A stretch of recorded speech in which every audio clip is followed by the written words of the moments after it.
യെശയ്യാ പ്രവാചകന്റെ പുസ്തകം 40-ാമത്തെ അധ്യായം, അതിന്റെ 3, 4, 5 വാക്യങ്ങൾ. കേട്ടോ, ഒരുത്തൻ വിളിച്ചു പറയുന്നത്, മരുഭൂമിയിൽ യഹോവയ്ക്ക് വഴി ഒരുക്കുവീൻ, നിർജ്ജന പ്രദേശത്ത് നമ്മുടെ ദൈവത്തിന് ഒരു പെരുവഴി നിരപ്പാക്കുവീൻ. എല്ലാ താഴ്വരയും നികന്നും എല്ലാ മലയും കുന്നും താണും വരണം, വളഞ്ഞത് ചൊവ്വായും ദുർഘടങ്ങൾ സമമായും തീരണം. യഹോവയുടെ മഹത്വം വെളിപ്പെടും, സകല ജഡവും ഒരുപോലെ അതിനെ കാണും. യഹോവയുടെ വായല്ലോ അരുളി ചെയ്തിരിക്കുന്നത്. ദൈവം തന്റെ അധരത്തിലൂടെ, തന്റെ ശബ്ദത്തിലൂടെ താൻ തന്നെ അറിയിക്കുന്ന ഒരാലോചനയാണിത്. അതുകൊണ്ടാണ് യഹോവയുടെ വായല്ലോ ഇത് അരുളി ചെയ്യുന്നത് എന്ന് പദത്തിൽ ഇത് അവസാനിക്കുന്നത്. എന്താണ് ദൈവം നമ്മളോട് അരുളി ചെയ്യുന്നത്? എന്താണ് ദൈവം നമ്മിൽ ചെയ്യുവാൻ ആഗ്രഹിക്കുന്നത്? വചനം പറയുന്നു, നിർജ്ജന പ്രദേശത്ത് ദൈവത്തിന് ഒരു പെരുവഴി നിരപ്പാക്കുവീൻ, യഹോവയ്ക്ക് ഒരു വഴി ഒരുക്കുവീൻ. ഒരുക്കിയാൽ എല്ലാ താഴ്വരയും നികന്നും എല്ലാ മലയും കുന്നും താണും വരണം, വളഞ്ഞത് ചൊവ്വായും ദുർഘടങ്ങൾ സമമായും തീരണം. എന്റെ മുൻപിൽ പർവ്വത സമമായി നിൽക്കുന്ന, എന്നെ മുൻപോട്ട് വിടുവാൻ അനുവദിക്കാതെ നിൽക്കുന്ന ചില മലകൾ, ചില കുന്നുകൾ, മലയും കുന്നും എന്നിവിടെ ഉദ്ദേശിക്കുന്നത് നാം ദൃശ്യമായ നേത്രങ്ങളിലൂടെ, നഗ്നമായ കണ്ണുകളിലൂടെ കാണുന്ന മലയും കുന്നിനെയും കുറിച്ചല്ല. എന്റെ മുൻപിൽ നിൽക്കുന്ന ചില പ്രതിസന്ധികൾ, എന്റെ മുൻപിൽ വാദിച്ചു നിൽക്കുന്ന ചില പ്രതികൂലങ്ങൾ, അത് നികന്നു വരണം, വളഞ്ഞത് ചൊവ്വാകണം, വളഞ്ഞത് ചൊവ്വാകണം.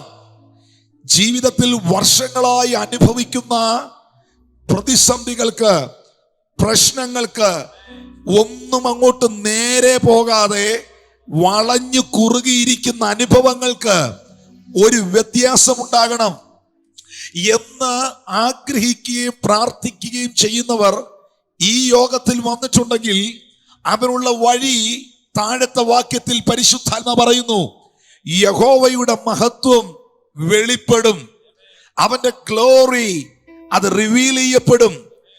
The glory of the Lord shall be revealed and all flesh shall see together. അവന്റെ മഹത്വം വെളിപ്പെടുമ്പോൾ, അവന്റെ തേജസ് വെളിപ്പെടുമ്പോൾ, വചനം പറയുന്നു, വളഞ്ഞത് ചൊവ്വാകും, ദുർഘടങ്ങൾ സമമാകും. ഇന്ന് രാത്രിയിൽ ഈ സുവിശേഷ യോഗത്തിൽ പങ്കെടുക്കുന്ന എന്റെ പ്രിയ ദൈവമക്കളോട് പരിശുദ്ധ ഈ വചനത്തിലൂടെ പറയുന്നു, ഈ കൂടാരത്തിനകത്ത്, ഈ ടെന്റിനകത്ത് ഇന്ന് രാത്രി നിങ്ങൾ വന്നിരിക്കുമ്പോൾ ദൈവത്തിന്റെ മഹത്വം ഇതിനകത്തിറങ്ങി വന്നാൽ, ദൈവത്തിന്റെ മഹത്വം ഇന്ന് രാത്രി നിങ്ങൾക്ക് കാണാൻ കഴിഞ്ഞാൽ, നിങ്ങളുടെ ജീവിതത്തിൽ ദുർഘടങ്ങൾ എന്നുള്ളത് ഇന്ന് രാത്രി മീറ്റിംഗ് കഴിഞ്ഞ് തീരുന്നു വീട്ടിൽ പോകുന്നതിന് മുൻപ് അത് സമമാകും. എത്ര പേർക്ക് അതിന് ആമീൻ പറഞ്ഞ് ഏറ്റെടുക്കാൻ കഴിയും? 2, നിങ്ങളുടെ ജീവിതത്തിൽ വളഞ്ഞത്, മുൻപോട്ട് പോകാൻ കഴിയാതെ നിങ്ങളെ വട്ടം കറക്കുന്ന അനുഭവങ്ങൾക്ക് ഇന്ന് രാത്രി സ്വർഗം വിരാമം ഇടും. വിശ്വസിക്കുക, ഇത് സാധ്യമാകണമെങ്കിൽ ദൈവത്തിന്റെ മഹത്വം ഇന്ന് രാത്രി ഇവിടെ വെളിപ്പെടണം. നിന്റെ കുടുംബം ചൊവ്വയാകണമെങ്കിൽ, നിന്റെ ജീവിതം നേരായ വഴിയിൽ പോകണമെങ്കിൽ, ശത്രു വളച്ചു വെച്ചതും ദുഷ്ടൻ ഒതുക്കി വെച്ചതും പിശാച് മുമ്പിൽ കൊണ്ടുവച്ചതും ഇന്ന് പകൽ നിന്റെ മുമ്പിൽ നിന്ന് നിലംപരിചാകണമെങ്കിൽ ദൈവത്തിന്റെ മഹത്വം ഇന്ന് രാത്രി ഇറങ്ങണം. ദൈവത്തെ സ്തുതിക്കുന്ന, അവനെ മഹത്വപ്പെടുത്തുന്ന, അവനെ ആരാധിക്കുന്ന തന്റെ ജനത്തിന്റെ മേലിൽ ഇന്ന് രാത്രിയിൽ തന്റെ മഹത്വത്തെ അവൻ വെളിപ്പെടുത്തും.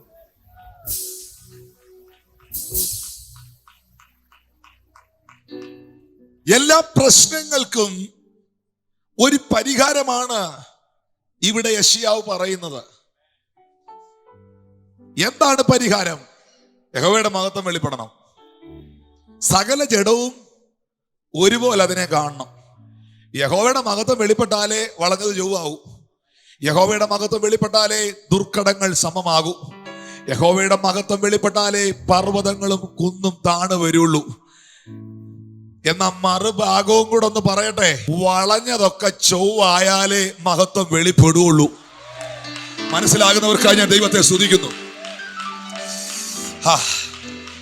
ഇന്ന് രാത്രിയിൽ നിന്റെ പാപത്തെ വിട്ട്, ഇന്ന് രാത്രിയിൽ നിന്റെ വളഞ്ഞ വഴികളെ വിട്ട്, ഇന്ന് രാത്രിയിൽ നീ പൊയ്ക്കൊണ്ടിരിക്കുന്ന തെറ്റായ റൂട്ടിനെ വിട്ട് നീ കർത്താവിലേക്ക് വന്നാൽ ദൈവത്തിന്റെ മഹത്വം ഇന്ന് രാത്രിയിൽ നിന്റെ മേൽ വെളിപ്പെട്ടു വരും. ശബ്ദമുയർത്തി, കരങ്ങൾ ഉയർത്തി ദൈവത്തിന് സ്തോത്രം ചെയ്യാം. എന്താണ് ഈ തേജസ് എന്ന് പറഞ്ഞാൽ? എന്താണ് ദൈവത്തിന്റെ മഹത്വം എന്ന് പറഞ്ഞാൽ? വിശുദ്ധ വചനം നമ്മൾ പഠിക്കുമ്പോൾ ദൈവം മഹത്വത്തിന്റെ ദൈവമാണ്. സങ്കീർത്തനം 29:3 നമ്മൾ വായിക്കുന്നുണ്ട്, അവൻ മഹത്വത്തിന്റെ ദൈവമെന്ന്. ദൈവം is A God of glory. അവൻ തേജസ്സിന്റെ ദൈവമാണ്. എന്നാൽ നമ്മൾ മനുഷ്യരല്ലേ? നമ്മളൊരു സത്യം അറിയണം. ഈ തേജസ്, ഈ മഹത്വം ദൈവം മനുഷ്യനെ അണിയിച്ചിരുന്നു. അല്ലെങ്കിൽ ഈ തേജസ് ഇന്ന് രാത്രിയിൽ നിങ്ങളെ ഉടുപ്പിക്കുവാൻ, നിങ്ങളെ അണിയിക്കുവാൻ ദൈവം ആഗ്രഹിക്കുന്നു. സങ്കീർത്തന പുസ്തകം 8-ാം അധ്യായം അതിന്റെ 4-5 വാക്യങ്ങൾ വായിക്കുമ്പോൾ അവിടെ കാണുന്നു, മർത്യനെ നീ ഓർക്കേണ്ടതിന് അവൻ എന്ത്, മനുഷ്യപുത്രനെ സന്ദർശിക്കേണ്ടതിന് അവൻ എന്തു മാത്രം. നീ അവനെ ദൈവത്തെക്കാൾ അല്പം മാത്രം താഴ്ത്തി, തേജസ്സും ബഹുമാനവും അവനെ അണിയിച്ചിരിക്കുന്നു. നിന്റെ കൈകളുടെ പ്രവൃത്തിക്ക് അവനെ അധിപതിയാക്കി, സകലത്തെയും അവന്റെ കാൽ കീഴിൽ ആക്കിയിരിക്കുന്നു. മനുഷ്യനെ കുറിച്ചുള്ള ദൈവത്തിന്റെ ആലോചന, മനുഷ്യനെ കുറിച്ചുള്ള യാഥാർത്ഥ്യം സങ്കീർത്തനം 8-4-5 വാക്യത്തിൽ ദൈവാത്മാവ് രേഖപ്പെടുത്തിയിരിക്കുന്നു. നീ അവനെ തേജസ്സും ബഹുമാനവും അണിയിച്ചു. And you have crowned him with glory and honor. മനുഷ്യനെ ദൈവം വസ്ത്രം ഉടുപ്പിക്കുന്നത് പോലെ, വസ്ത്രം അണിയിക്കുന്നത് പോലെ മനുഷ്യനിൽ ഈ തേജസ് ദൈവം അണിയിച്ചിരുന്നു. എന്നാൽ എപ്പോഴാണ് മനുഷ്യനിൽ നിന്ന് ഈ തേജസ് നഷ്ടപ്പെട്ടത്? ഉൽപ്പത്തിയുടെ പുസ്തകം 1-ാം അധ്യായം 26-27 വാക്യങ്ങൾ വായിക്കുമ്പോൾ മനുഷ്യനെ ദൈവം സൃഷ്ടിച്ചതിനെ കുറിച്ചും സൃഷ്ടിപ്പിനെ കുറിച്ചും, ആ മനുഷ്യനെ ദൈവം സൃഷ്ടിച്ചപ്പോൾ അവനെ ദൈവം തേജസ് കൊണ്ട് അണിയിച്ചതിനെ കുറിച്ചും വിശുദ്ധ വചനം വ്യക്തമാക്കുന്നു. 1-ാം അധ്യായം 26-27 വാക്യം. അനന്തരം ദൈവം, നാം നമ്മുടെ സ്വരൂപത്തിൽ നമ്മുടെ സാദൃശ്യപ്രകാരം മനുഷ്യനെ ഉണ്ടാക്കുക. അവർ സമുദ്രത്തിലുള്ള മത്സ്യത്തിന്മേലും ആകാശത്തിലുള്ള പർവ്വജാതിന്മേലും മൃഗങ്ങളിന്മേലും സർവ്വഭൂമിയിന്മേലും ഭൂമിയിൽ എഴയുന്ന എല്ലാ ഇഴജാതിന്മേലും വാഴട്ടെ എന്ന് കൽപ്പിച്ചു. 27-ാം വാക്യം. ഇങ്ങനെ ദൈവം തന്റെ സ്വരൂപത്തിൽ മനുഷ്യനെ സൃഷ്ടിച്ചു. എല്ലാവരും ആ വാക്യം ഒന്ന് ഉച്ചത്തിൽ പറയാമോ? ദൈവം തന്റെ സ്വരൂപത്തിൽ തന്നെ പോലെ മനുഷ്യനെ സൃഷ്ടിച്ചു. എന്തായിരുന്നു ദൈവത്തിന്റെ സ്വരൂപം? ഗ്ലോറി. എന്തായിരുന്നു ദൈവത്തിന്റെ പ്രത്യേകത? അവൻ തേജസ്സിന്റെ ദൈവം, അവൻ മഹത്വത്തിന്റെ ദൈവം. അപ്പോൾ തന്റെ സ്വരൂപത്തിൽ, തന്റെ സാദൃശ്യത്തിൽ മനുഷ്യനെ സൃഷ്ടിച്ചത് കൊണ്ടാണ് 8-ാം സങ്കീർത്തനത്തിൽ എഴുതിയത്, നീ മനുഷ്യനെ സൃഷ്ടിച്ചപ്പോൾ തേജസ്സും ബഹുമാനവും അവനെ അണിയിച്ചു എന്ന് എഴുതിയത്. അങ്ങനെയാണെങ്കിൽ പാപം മനുഷ്യനിൽ ഉണ്ടാകുന്നതിന് മുൻപ് മനുഷ്യനിൽ ഉണ്ടായിരുന്നത് ദൈവത്തിന്റെ തേജസ്സാണ്. പാപം എന്നുള്ള യാഥാർത്ഥ്യം, പാപം എന്നുള്ള സത്യം നമുക്ക് മറച്ചു പിടിക്കാൻ കഴിയത്തില്ല. 2017 ഈ സെപ്റ്റംബർ മാസത്തിൽ ദൈവത്തിന്റെ വചനം ഞാൻ ഈ ദേശത്ത് ശുശ്രൂഷിക്കുമ്പോൾ പാപം പെരുകിയിരിക്കുന്ന ഒരു കാലഘട്ടത്തിലാണ് ഞാൻ നിൽക്കുന്നത്. പാപം വർദ്ധിച്ചിരിക്കുന്നു, പാപത്തിന്റെ എണ്ണം വർദ്ധിച്ചിരിക്കുന്നു, പാപികളുടെ എണ്ണം വർദ്ധിച്ചിരിക്കുന്നു. എന്നാൽ പാപം പെരുകിയ ഇടത്ത് കൃപയും അത്യന്തം വർദ്ധിക്കുന്നതിനാൽ ഞാൻ ദൈവത്തെ സ്തുതിക്കുകയാണ്. ഹല്ലേലൂയ. ഉൽപ്പത്തി പുസ്തകം 3-ാം അധ്യായം 4, 5, 6, 7 വാക്യങ്ങൾ വായിക്കുമ്പോൾ മനുഷ്യൻ ഈ തേജസ് നഷ്ടപ്പെടുത്തിയത് നമുക്കവിടെ കാണാം. മറക്കരുത്, നിങ്ങൾ എന്നെ ഒന്ന് ശ്രദ്ധിക്കണം. നിങ്ങൾ പറഞ്ഞ വാക്യം ശരിയാണ്, അങ്ങനെ തന്നെയാണ്. ദൈവം മനുഷ്യനെ സൃഷ്ടിച്ചത് ദൈവത്തിന്റെ സ്വരൂപത്തിലും ദൈവത്തിന്റെ സാദൃശ്യത്തിലുമാണ്.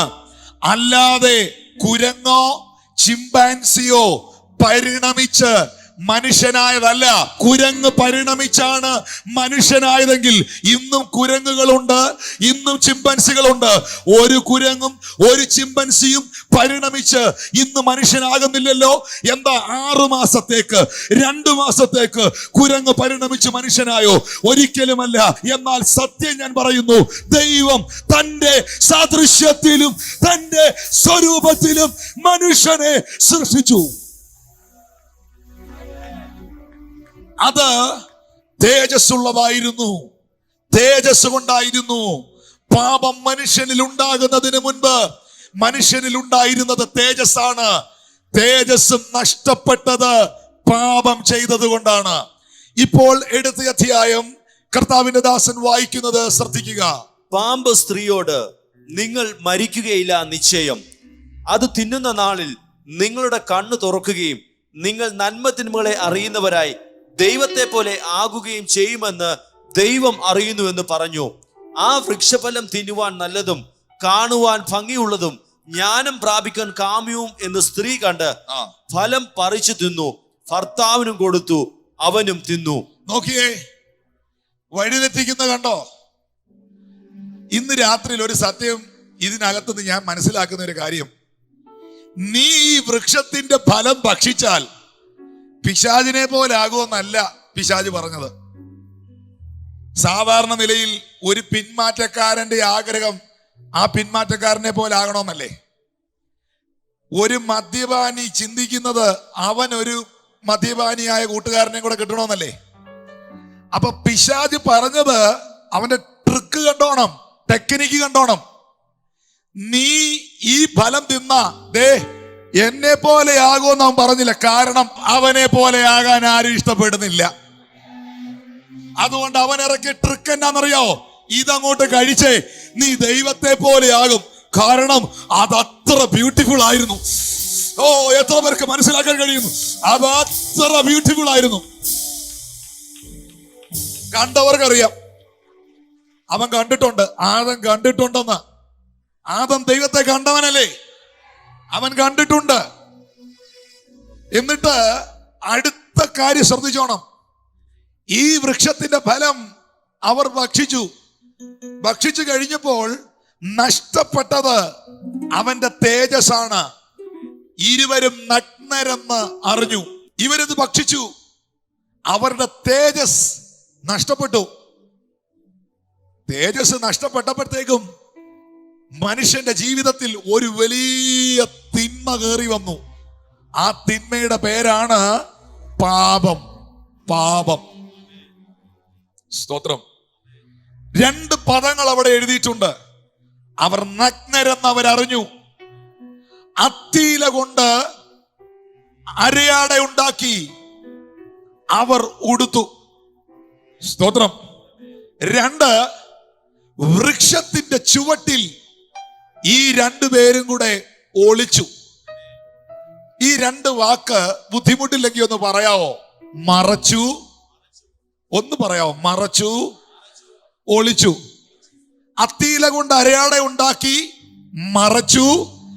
വൃക്ഷത്തിന്റെ ചുവട്ടിൽ ദൈവം ഇറങ്ങി വരുമ്പോൾ കാണാതിരിക്കാൻ ഒളിച്ചു. കാരണം എല്ലാ ഈവനിങ് ടൈമിലും എല്ലാ സന്ധ്യയുടെ യാമത്തിലും ദൈവം തമ്പുരാൻ അവരെ സൃഷ്ടിച്ചവൻ അവരെ സന്ദർശിക്കാൻ വരുമായിരുന്നു.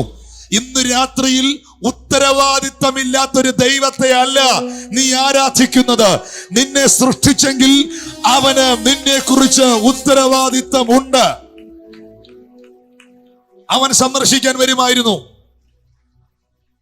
എന്നാൽ സത്യം ഇതാണ്, ഈ കുടുംബം, ഈ മനുഷ്യർ ഒളിച്ചു മറച്ചു. എന്താണ് അതിന്റെ കാരണം? ഇവരിപ്പോൾ ഈ ഒളിച്ചതിന്റെയും ഇവരിപ്പോൾ ഈ മറച്ചതിന്റെയും പിന്നിൽ ആര് പ്രവർത്തിച്ചതാണ്? പിശാച്, പാമ്പ്, സാത്താൻ മനുഷ്യനിൽ പ്രവർത്തിച്ചതിന്റെ, പിശാചിന്റെ വാക്കുകൾക്ക് മനുഷ്യൻ വിധേയപ്പെട്ടതിന്റെ ആഫ്റ്റർ ഇഫക്റ്റ് അല്ലായിരുന്നോ ഈ ഒളിച്ചതും ഈ മറച്ചതും? ദയവായി പറയൂ, സത്യമാണോ? ഒരു മനുഷ്യൻ വിഷം കഴിച്ചാൽ ആ കഴിച്ച വിഷത്തിന്റെ എഫക്റ്റ് തന്റെ ശരീരത്തിൽ വെളിപ്പെടും. അതുപോലെ ദൈവം ഒരു വ്യക്തിയിൽ പ്രവർത്തിച്ചാൽ, ദൈവത്തിന്റെ വാക്കിന് ആ വ്യക്തി വിധേയപ്പെട്ടാൽ ആ വ്യക്തിയുടെ ജീവിതത്തിൽ വ്യത്യാസം ഉണ്ടാവും. അതേപോലെ തന്നെ പിശാചിന്റെ വാക്കുകൾ കേട്ട് അവന്റെ വാക്കിന് വിധേയപ്പെട്ടാൽ അതും വെളിപ്പെട്ടു വരും. ഇവരെ രണ്ടുപേരെ നമുക്ക് പിടിക്കാൻ പറ്റും. പിശാച് ഒരുത്തനിൽ പ്രവർത്തിച്ചാൽ ഉള്ള പ്രത്യേകത, അവൻ ഒളിക്കാനും മറയ്ക്കാനും തുടങ്ങും. മനസ്സിലായില്ലല്ലേ? ഭാര്യയെ മറയ്ക്കുന്ന ഭർത്താവ്, ഭർത്താവിനെ മറയ്ക്കുന്ന ഭാര്യ, മാതാപിതാക്കളെ ചിലത് മറയ്ക്കുന്ന മക്കൾ, പാസ്റ്ററെ ചിലതൊക്കെ ഒളിച്ചും മറച്ചും ചെയ്യുന്ന വിശ്വാസി. നീ എവിടൊക്കെ എന്തൊക്കെ മറയ്ക്കുന്നോ, നീ എവിടൊക്കെ എന്തൊക്കെ ഒളിക്കുന്നോ, നീ എന്തെല്ലാം കാര്യങ്ങൾ ഹൈഡ് ചെയ്യുന്നോ, അതിന്റെ പിറകിൽ പരിശുദ്ധാത്മാവല്ല, ദൈവമല്ല, സാത്താനാണെന്നുള്ള സത്യം ഇന്ന് രാത്രിയിൽ നിനക്ക് തിരിച്ചറിയാൻ കഴിഞ്ഞാൽ നീ വിജയിച്ചു. ഭാര്യയെ ഒളിക്കുന്ന, ഭർത്താവിനെ ഒളിക്കുന്ന കുടുംബങ്ങൾ ഇതിനകത്തിരിപ്പുണ്ടെങ്കിൽ നിന്റെ ചെവിയിലും ഏദനിലെ പാമ്പ് എന്തോ സംസാരിച്ചിട്ടുണ്ട് എന്ന സത്യം ഇന്ന് രാത്രി നീ തിരിച്ചറിയുക.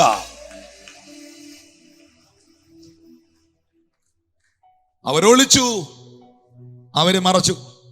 കാരണം പാപം ചെയ്തപ്പോ നഷ്ടപ്പെട്ടത് ഏദൻ തോട്ടത്തിന്റെ സുഖ സൗകര്യങ്ങളല്ല. ചിന്തിക്കരുത്. പിന്നെയാ തോട്ടത്തിൽ നിന്ന് പുറത്താക്കി. പാപം ചെയ്തപ്പോ തേജസ് പോയപ്പോഴൊന്നും അവരവിടെ തന്നെ ഉണ്ടായിരുന്നു. ചില ആൾക്കാർ പറഞ്ഞ എങ്ങനാ, ഞാൻ പാപം ചെയ്തിട്ടും എനിക്ക് ശുശ്രൂഷയുണ്ടല്ലോ, ഞാൻ പാപം ചെയ്തിട്ടും ഞാൻ പ്രസംഗിക്കുന്നുണ്ടല്ലോ, ഞാൻ പാപം ചെയ്തിട്ടും ഞാൻ പാടുന്നുണ്ടല്ലോ, ഞാൻ പാപം ചെയ്തിട്ടും ഞാൻ കൈകൊട്ടുമ്പോ ഏതാണ്ട് പോലൊക്കെ എനിക്ക് തോന്നുന്നുണ്ടല്ലോ. ഇന്ന് രാത്രി ഓർക്കണം, അങ്ങനൊക്കെ തോന്നും. പക്ഷേ നീ ഏതനീന്ന് ഔട്ടാവും ആ ദിവസം വരുമ്പോ. എത്ര പേർക്ക് ഞാൻ ഈ പറയുന്നത് മനസ്സിലാകുന്നു?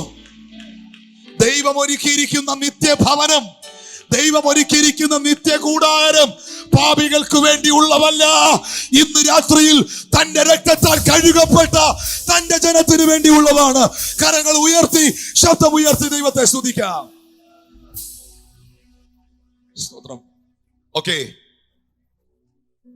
തേജസ് നഷ്ടപ്പെട്ടു. പക്ഷേ മനുഷ്യരെ ദൈവം സൃഷ്ടിച്ചത് തന്റെ തേജസ് കൊണ്ടാണ്. ഇവിടെ ഇരിക്കുന്ന പ്രിയപ്പെട്ടവരെ, നിങ്ങളുടെ ഇമേജ് ദൈവത്തിന്റെ ഇമേജ് ആണ്. നിങ്ങൾ അവന്റെ സാദൃശ്യത്തിലും അവന്റെ സ്വരൂപത്തിലും സൃഷ്ടിക്കപ്പെട്ടവരാണ്.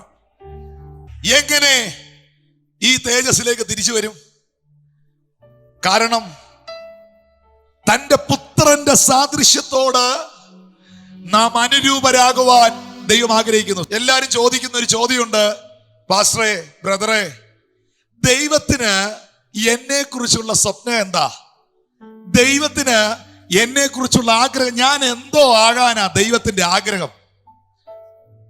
ആരെയും സന്തോഷിപ്പിക്കാനും ആരെയും പ്രസാദിപ്പിക്കാനും ഒരു മുഖസ്തുതിയും ഞാൻ പറയാൻ ആഗ്രഹിക്കുന്നില്ല. ഉള്ള സത്യം വചനത്തിൽ നിന്ന് പറയാം. ദൈവം നിങ്ങൾ ആരെ പോലെ ആകുവാൻ ആഗ്രഹിക്കുന്നെന്ന് ചോദിച്ചാൽ, നിങ്ങൾ എന്തായി തീരുവാൻ ആഗ്രഹിക്കുന്നു ചോദിച്ചാൽ, നിങ്ങൾ ആരെ പോലെ ജീവിക്കുവാൻ ആഗ്രഹിക്കുന്നു ചോദിച്ചാൽ 100 ഉത്തരങ്ങൾ അതിനില്ല. വചനം കയ്യിൽ കൊണ്ട് നടക്കുന്നവർക്കും ദൈവവചനം വിശ്വസിക്കുന്നവർക്കും അതിനൊറ്റ ഉത്തരമേ ഉള്ളൂ. ദൈവം ഞാനും നിങ്ങളും എന്തായി തീരുവാൻ ആഗ്രഹിക്കുന്നു എന്നുള്ള ചോദ്യത്തിന്റെ ഉത്തരം പൗലോസ് പറഞ്ഞു, തന്റെ പുത്രന്റെ സാദൃശ്യത്തോട് നാം അനുരൂപരായി തീരുവാൻ പിതാവായ ദൈവം ആഗ്രഹിക്കുന്നു. തന്റെ പുത്രന്റെ സാദൃശ്യത്തോട് നാം അനുരൂപരാകുക. ബുദ്ധിമുട്ടില്ലെങ്കിൽ അടുത്തിരിക്കുന്ന ആളോട് പിണക്കമൊന്നും ഇല്ലെങ്കിൽ ഒന്ന് കൈകൊടുത്ത് പറയാമോ, യേശുവിനെ പോലെയാകുക. യെശയ്യാ പ്രവാചകന്റെ പുസ്തകം 51:1 നീതിയെ പിന്തുടരുന്നവരും യഹോവയെ അന്വേഷിക്കുന്നവരുമായുള്ളവരെ, എന്റെ വാക്കു കേൾക്കുവേൻ. നിങ്ങളെ വെട്ടിയെടുത്ത പാറയിലേക്കും നിങ്ങളെ കുഴിച്ചെടുത്ത കനിഗർഭത്തിലേക്കും തിരിഞ്ഞു നോക്കുവേ. നിങ്ങളെ വെട്ടിയെടുത്ത പാറയിലേക്കും നിങ്ങളെ കുഴിച്ചെടുത്ത കനിഗർഭത്തിലേക്കും നിങ്ങൾ തിരിഞ്ഞു നോക്കുവീൻ. അപ്പം നമ്മളോട്, എന്നോട്, നിങ്ങളോട് പരിശുദ്ധാത്മാവ് വചനത്തിലൂടെ പറയുന്നു, നിങ്ങളെ വെട്ടിയെടുത്ത പാറയിലേക്ക് നിങ്ങൾ തിരിഞ്ഞു നോക്കുവിൻ. ഒന്നുകൂടെ ഒന്ന് കേട്ട ആ വാക്യം, നിങ്ങളെ വെട്ടിയെടുത്ത പാറയിലേക്ക്. അപ്പൊ ഒരു പാറയിൽ നിന്ന് നിങ്ങളെ വെട്ടിയെടുത്തതാണ്. യെശയ്യാവെന്ന പ്രവാചകൻ മാനവകുലത്തെ അങ്ങനെയാണ് ആത്മാവിൽ കാണുന്നത്. ഒരു പാറയ്ക്കകത്തുനിന്ന് ഒരു പീസ് വെട്ടിയെടുത്താൽ, കരിമ്പാറയ്ക്കകത്തുനിന്ന് ഒരു പീസ് വെട്ടിയെടുത്താൽ അതും കറുത്ത പാറയായിരിക്കും. ഒരു വെള്ള കളർ മാർബിൾ പീസിനകത്തുനിന്ന് ഒരു പീസ് പൊട്ടിച്ചെടുത്താൽ അതും വെള്ള കളറായിരിക്കും. നിങ്ങളെ വെട്ടിയെടുത്ത പാറയിലേക്ക് നോക്കുവിനെന്ന് പറഞ്ഞാൽ നിങ്ങൾ അതിന്റെ ഭാഗമാണ്, ആ പാറയുടെ ഭാഗം. മനസ്സിലാവുന്നോ? വചനം ഗ്രഹിക്കണമെങ്കിൽ ദൈവാത്മാവിനോട് പ്രാർത്ഥിക്കണം. നിങ്ങൾ ആ പാറയുടെ ഭാഗമാണ്. ആ പാറ ആരാണ്? 1 കൊരിന്ത്യർ 10:4 പറയുന്നു, അവരെ അനുഗമിച്ച ആത്മീയ പാറയിൽ നിന്നല്ലോ അവർ കുടിച്ചത്, ആ പാറ ക്രിസ്തു തന്നെ. ഹല്ലേലൂയ. യേശു ക്രിസ്തുവാകുന്ന പാറയിൽ നിന്ന് വെട്ടിയെടുത്ത ഒരു പീസ്, ഒരു കഷ്ണമാണ് നാം ഓരോരുത്തരും. അങ്ങനെങ്കിൽ നമ്മുടെ സ്വരൂപം, നമ്മുടെ കളർ, നമ്മുടെ തേജസ്, നമ്മുടെ സ്വഭാവം നമ്മുടെ ജീവിതത്തിൽ വെളിപ്പെടേണ്ടത് ഏത് പാറയിൽ നിന്നാണോ നിന്നെ വെട്ടിയെടുത്തത്, ആ പാറയുടെ ഭാഗമാണ് നീ. സഹോദരങ്ങളെ, മനസ്സിലാകുന്നോ? എങ്കിൽ കരമടിച്ചു ദൈവത്തിന് നന്ദി പറഞ്ഞേ.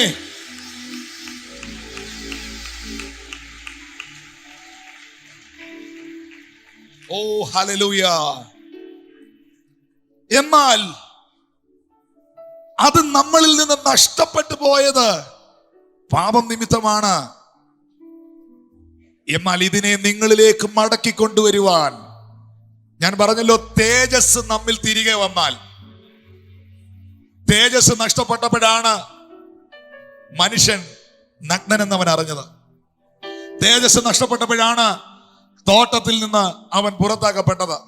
തേജസ് നഷ്ടപ്പെട്ടപ്പോഴാണ് അവൻ ഒളിച്ചതും അവൻ മറച്ചതും അവന്റെ ജീവിതത്തിലെ മുഴുവൻ വീഴ്ചകളും അവിടെ തുടങ്ങുമായിരുന്നു. എന്നാൽ അതിനകത്തുനിന്നൊരു മടങ്ങി വരവ് നമുക്കുണ്ടാകണമെങ്കിൽ ആ തേജസ്സിലേക്ക് നാം തിരികെ വരണം.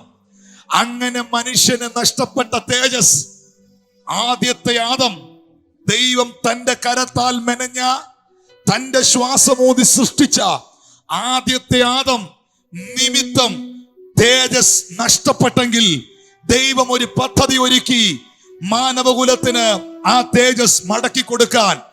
അത് ഒരു പാപിയെയും കൊണ്ട് കഴിയത്തില്ല, അത് ഒരു മനുഷ്യനെയും കൊണ്ട് കഴിയത്തില്ല. ദൈവം ഭൂമിയിൽ മുഴുവൻ നോക്കി, ഒരു മനുഷ്യനെയും കൊണ്ടും അത് സാധ്യമല്ല. കാരണം പാപം ഇല്ലാത്തവന് മാത്രമേ പാപിയെ രക്ഷിക്കാൻ കഴിയൂ. കാഴ്ച ഉള്ളവന് മാത്രമേ കുരുടനെ വഴി കാണിക്കാൻ കഴിയൂ. വെളിച്ചം കയ്യിലുള്ളവന് മാത്രമേ ഇരുട്ടത്ത് നടക്കുന്നവന് വഴി തെളിക്കാൻ കഴിയൂ. അങ്ങനെ ദൈവം നോക്കിയപ്പോൾ ഒരു മനുഷ്യനെയും കാണാതിരുന്നപ്പോൾ ദൈവം ഒരു പദ്ധതി ഒരുക്കി. യോഹന്നാൻ 3:16 തന്റെ ഏകജാതനായ പുത്രനിൽ വിശ്വസിക്കുന്ന ഏവനും നശിച്ചു പോകാതെ നിത്യജീവൻ പ്രാപിക്കേണ്ടതിന് അവനെ നൽകുവാൻ തക്കവണ്ണം പിതാവായ ദൈവം ഈ ലോകത്തെ സ്നേഹിച്ചു. നശിച്ചു കിടന്ന മനുഷ്യകുലം, നശിച്ചു കിടന്ന മാനവജാതി, നിത്യനാശത്തിൽ നിപതിച്ച മാനവകുലത്തിന് നിത്യജീവൻ കൊടുക്കുവാൻ, മനുഷ്യകുലത്തെ തിരികെ പിടിക്കുവാൻ ദൈവം ഒരു പ്ലാൻ ചെയ്തു, ഒരു പദ്ധതി ഒരുക്കി. ഇന്ന് ഈ രാത്രിയിൽ ഈ സുവിശേഷ യോഗം കേൾക്കുന്ന ദൈവമക്കൾ, ഇന്ന് രാവിലത്തെ മീറ്റിംഗിന് വന്നവർ, ഞാൻ ആ വചനം ഇവിടെ എടുത്തു പറഞ്ഞു. അപ്പോസ്തലനായ പൗലോസിനെ ദൈവം വിളിച്ചിട്ട് പറയുന്നു, നീ അവരെ ഇരുട്ടിൽ നിന്ന് വെളിച്ചത്തിലേക്ക് തിരിക്കുവാനും സാത്താന്റെ അധികാരത്തിൽ നിന്ന് ദൈവത്തിലേക്ക് തിരിക്കുവാനും ദൈവത്തിന്റെ അധികാരത്തിലേക്ക് കൊണ്ടുവരുവാനും ഞാൻ നിന്നെ കണ്ടിരിക്കുന്നു. ദൈവം ഒരുക്കിയ പദ്ധതി തന്റെ ഏകമകനെ, തന്റെ പുത്രനെ ഈ ഭൂമിയിലേക്ക് അയക്കുന്നു. യോഹന്നാൻ സുവിശേഷം 1:12 വായിക്കുന്നു, അവനെ കൈക്കൊണ്ട് അവന്റെ നാമത്തിൽ വിശ്വസിക്കുന്ന ഏവർക്കും അവൻ ദൈവമക്കളാകാൻ അധികാരം തരുന്നു. ഇവിടെ ഇരിക്കുന്ന പ്രിയപ്പെട്ടവർ എന്നെ ഒന്ന് ശ്രദ്ധിക്കണം. മനുഷ്യന് നഷ്ടപ്പെട്ടത് മനുഷ്യനിൽ തിരികെ കൊണ്ടുവരുവാൻ, ആ തേജസ്സിന് അവൻ വീണ്ടും അധികാരിയും അനുഭവസ്ഥനുമാകുവാൻ മറ്റൊരു വഴി ദൈവത്തിന്റെ മുൻപിലില്ല. തേജസ്സുള്ള തന്റെ മകനെ, സ്വർഗത്തിലെ സകല മഹത്വത്തിലും മഹിമയിലും വസിച്ച തന്റെ ഏകപുത്രനെ ഈ ഭൂമിയിലേക്ക്, ഈ താണഭൂമിയിലേക്ക് അയക്കുന്നു. അതുകൊണ്ടാണ് ഫിലിപ്പിയർക്കെഴുതിയ ലേഖനത്തിൽ പൗലോസ് പറഞ്ഞത്, അവൻ ദൈവമായിരിക്കെ, യേശു ദൈവമായിരിക്കെ ദൈവത്തോടുള്ള സമത്വം മുറുകെ പിടിച്ചുകൊള്ളണമെന്ന് വിചാരിക്കാതെ ദാസരൂപമെടുത്ത് മനുഷ്യ സാദൃശ്യത്തിലായി, വേഷത്തിൽ മനുഷ്യനായി ഈ താണഭൂമിയിലേക്ക് ഇറങ്ങി വന്നു. അവൻ തന്നെ താൻ താഴ്ത്തി ക്രൂശിലെ മരണത്തോളം അവൻ അനുസരണമുള്ളവനായി. അവന്റെ നാമത്തിങ്കൽ സ്വലോകരുടെയും ഭൂലോകരുടെയും അധോലോകരുടെയും മുഴങ്കാലുകൾ ഒക്കെയും മടങ്ങും. എല്ലാം നാവും അവനെ കർത്താവെന്ന് വായ് കൊണ്ട് ഏറ്റുപറയേണ്ടി വരും. ആയുസിൽ ഞാൻ അവന്റെ മുമ്പിൽ മുട്ടുമടക്കില്ല, ആയുസിൽ ഞാൻ യേശുവിൽ വിശ്വസിക്കില്ല എന്നൊന്നും വാശി പിടിക്കരുത്. കാരണം പിതാവായ ദൈവം ഈ വാഗ്ദത്തം മാനവകുലത്തിന് നൽകി കഴിഞ്ഞു. ഈ ഒരു പ്രോമിസ് റിലീസായി കഴിഞ്ഞു. എല്ലാ മുട്ടും അവന്റെ മുൻപിൽ മടങ്ങും, എല്ലാ നാവും യേശുവിനെ കർത്താവെന്ന് വായ് കൊണ്ട് ഏറ്റു പറയേണ്ടി വരും. പണമൊക്കെ പേപ്പറായി പോകുന്ന സമയമുണ്ട് കേട്ടോ. നിന്റെ കാറൊന്നും ചലിക്കാത്ത സമയങ്ങൾ വെളിപ്പെടും. ഒന്നും ചെയ്യാൻ പറ്റാത്ത നിസ്സഹായമാകുന്ന സമയം വരും. അപ്പോഴും നിന്റെ മേളിൽ ദൈവത്തിന്റെ തേജസ് ഉണ്ടെങ്കിൽ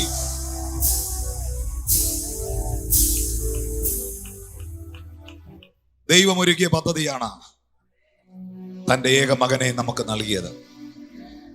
നോക്കിയേ, അതുകൊണ്ടാണ് പൗലോസ് പറഞ്ഞത്, ദൈവം നമുക്ക് അനുകൂലമെങ്കിൽ പ്രതികൂല ആര്?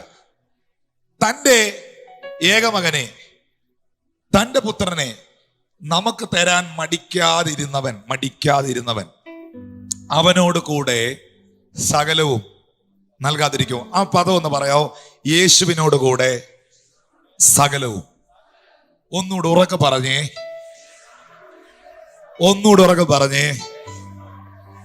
ഓ റാബ ഷമ്മൽ ഖാദി മാസോ ട്രോറിയ. യേശുവിന്റെ കൂടെ സകലവും. അതുകൊണ്ടാണ് മത്തായി 6:33 പറഞ്ഞത്, മുൻപേ അവന്റെ രാജ്യവും അവന്റെ നീതിയും അന്വേഷിപ്പീൻ, അതോടുകൂടെ ഇതൊക്കെയും നിങ്ങൾക്ക് കിട്ടും. കിട്ടും, നിനക്കത് തിരിച്ച് കിട്ടും എന്ന് പറയണമെങ്കിൽ നഷ്ടപ്പെട്ട എന്തോ ഒന്നല്ലേ? എന്താ നഷ്ടപ്പെട്ടേ?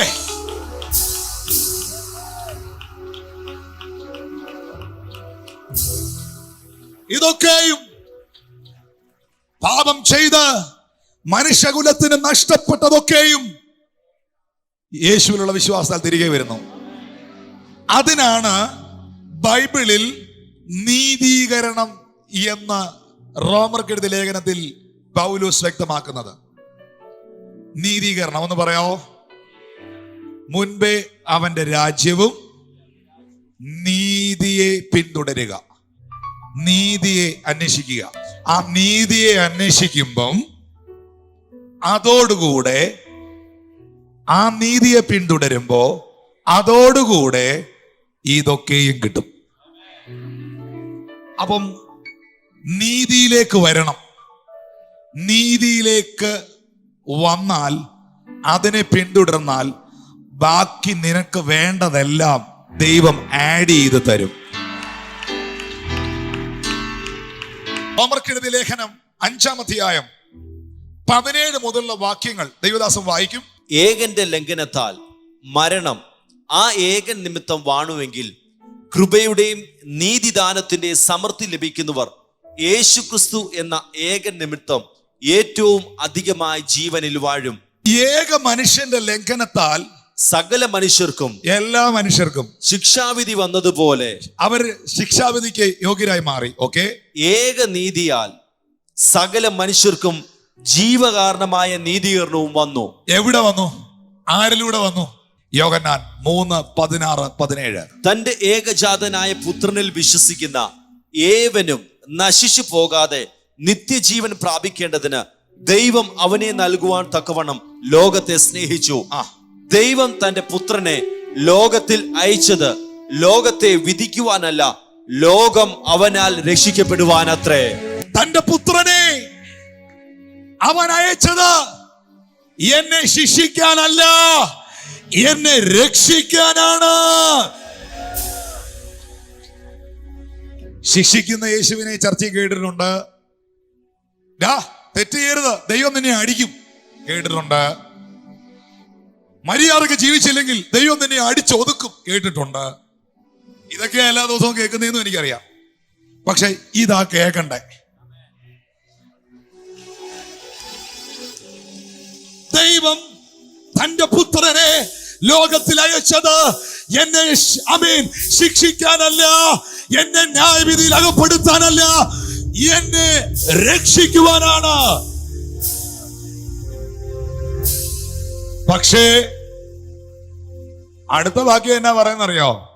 അവിടെ ഒരു കുഴപ്പമുണ്ട് കേട്ടോ, അതുകൂടെ ശ്രദ്ധിക്കാതെ പോകല്. ന്യായവിധി എന്ന് പറഞ്ഞ എന്നാ? ന്യായവിധി എന്ന് പറയുന്നത് ചുമ്മാ നിങ്ങളുടെ ഹൃദയത്തെ മുറിക്കുന്ന കുത്തുപ്രസംഗമൊന്നും അല്ല. ന്യായവിധി എന്ന് പറഞ്ഞ അടുത്ത വാക്യ 18-ാം വാക്യ, അവനിൽ വിശ്വസിക്കുന്നവർക്ക് ന്യായവിധി ഇല്ല. വിശ്വസിക്കുന്നവർക്ക് എന്തില്ല? ഇനിയിപ്പോ അത് പാസ് പറഞ്ഞാലും വിശ്വാസി പറഞ്ഞാലും പ്രവാചകൻ പറഞ്ഞാലും ഞാൻ ആ ചെക്ക് ഒപ്പിട്ട് മേടിക്കുകയല്ല, ഞാൻ ആ രജിസ്റ്റർ ഒപ്പിട്ട് മേടിക്കുകയല്ല. കാരണം എന്നോട് പറഞ്ഞിട്ടുള്ളത് ഇതാ. ഇനി ആരെങ്കിലും വാ തുറന്ന് എന്നെ ശപിച്ചാലോ, എന്നെ ചീത്ത പറഞ്ഞാലോ, എന്നെ കളിയാക്കിയാലോ, ഞാൻ കൊള്ളത്തില്ലെന്ന് പറഞ്ഞാലോ, ഞാൻ ഭൂതമാന്ന് പറഞ്ഞാലോ, പിശാചാന്ന് പറഞ്ഞാലോ, പിന്മാറ്റക്കാരനാന്ന് പറഞ്ഞാലോ, ഞാൻ ഒരിക്കലും ആ എഴുത്തൊപ്പിട്ട് മേടിക്കുകയില്ല. കാരണം എന്റെ ദൈവം എന്നോട് പറഞ്ഞിരിക്കുന്നു, അവനിൽ വിശ്വസിക്കുന്നവർക്ക്